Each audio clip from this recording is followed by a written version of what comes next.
另外，咱要继续来关心的就是立法院院长韩国瑜有公开表示，这总预算案审查报告明仔载就会送去到行政院。总统赖清德是希望讲，这个韩国瑜甲杜英泰会当赶紧来调野协商，找解决的方案。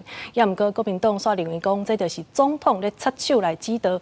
民进党团干事长吴思瑶是回应讲，呼吁拿赢支持这个福议案，毋但是合法，嘛是上界合理的。 中央政府总预算对立无解决，审查书一定就是送行政院。身兼民进党主席的总统赖清德发声，希望立法行政2院院长赶紧调集调野协商，上好是会当伫总预算案送出进前就结论。不过在野党是质疑，经过3读的预算案是要安怎协商？他现在只有韩国瑜提供这么一条好的路，就追加减预算嘛。 有些部位钱可能还多，你可以砍一点啊；有些部位你觉得真的不够，那就加一点啊。要行政院穷其一切的力量，都没有办法解决了，他提追加预算嘛？一旦通过之后，绝对不可能是马上进行预算的追加，这个必须是要有新增的项目，又或者是已经在执行的项目，因为经费不够。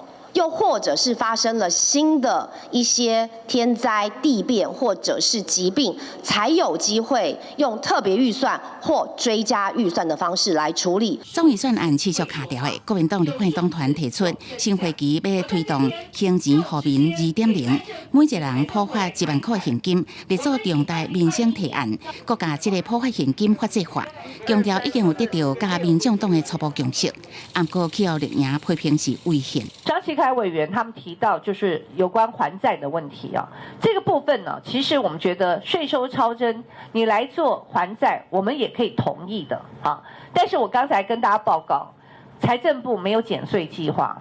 你如果寄望于现在的赖政府要把这么多的税收超征拿来做还债，那根本是天方夜谭啦！立法委员都不能用立法或修法的方式片面增加政府的支出。 现在国民党要用修法立法，要求普发现金，要用一个条例，就是再一次的违反宪法。财政部嘛成立税收鼓切专案小组，精进政府税收。那也是搁再声明，行钱互民，毋是咱国首创，南韩、新加坡拢有前例。民进党是强调，超额征收安怎用，大家会当讨论。不过无应该是强杀法案，逼行政院来施行。公司新闻采访报道。